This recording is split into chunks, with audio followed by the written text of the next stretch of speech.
چطوری؟ ممنونم، مرسی. چیکار می‌کنی تو آزمایشگاه بودی؟ آره. بله. آزمایش انجام میدادی؟ بله. خب منم یه آزمایش برات آوردم.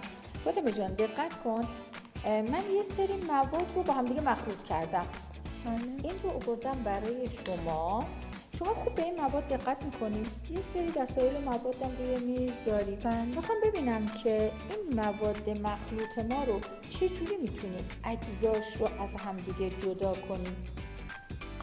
میتونم ببینم؟ آره مشکلی نداره اگر بهش دست بزنم؟ نه اصلا ماده خطرناکی توش نیستش.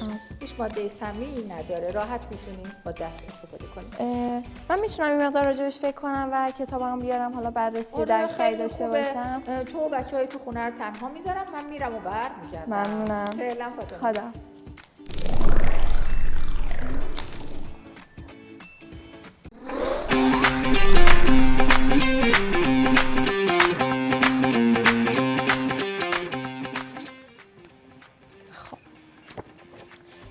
میایم اینجا این جداسازی ها رو ببینیم. خب ما اینجا یه سری مواد داریم که اینجا اینا یونولیت، یه سری شن و ماسه، اینم شکر یا نمکه. این مشکی ها چیه؟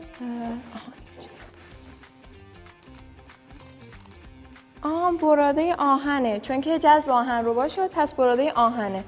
اول میریم براده آهن رو از همه‌شون جدا میکنیم که بتونیم یکی یکی مواد رو جدا بکنیم. خب این براده آهن رو میریزیم توی اینجا برای اینکه جدا بشه. خب حالا مواد دیگه ای که داریم این یونولیت هاست. خب یونولیت ها چون سبکن میتونیم با آب قاطیشون بکنیم و بعد یونولیت ها روی آب قرار میگیرن جدا بکنیم.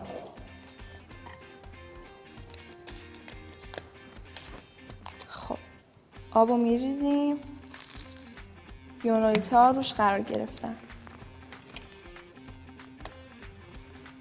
ما یونولیت ها رو میتونیم خیلی راحت جدا بکنیم، توی یه قسمت دیگه میریزیم.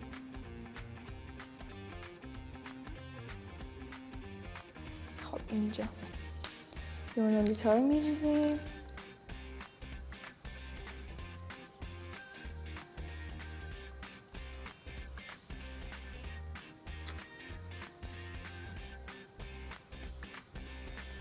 و حالا الان محلولی که یا مخلوطی که مونده هم شن و ماسه است و هم نمک یا شکره.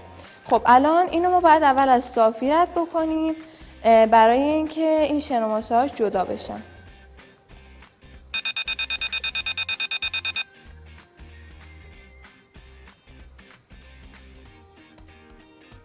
خب تا این بره داخل.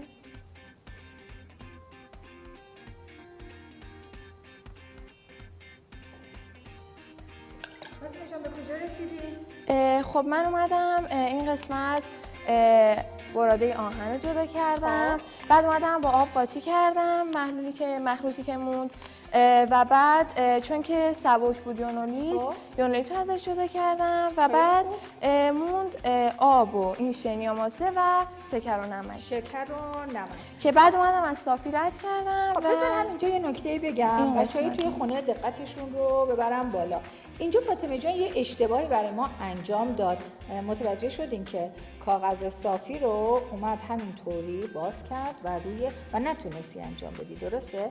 برای اینکه از کاغذ صافی استفاده کنیم این رو به این صورت تا میزنیم، سه قسمتش رو از هم جدا میکنیم و دیگه اینجا فاطمه به ما کمک کرده بود، در نتیجه خود این خیس هم شده بود. از یک قیف استفاده میکنیم، قیف رو میذاریم. حالا فاطمه ببین الان جداسازی اینا راحت‌تر نشده؟ ببین تا اون روشی که تو داشتی امتحان میکردی.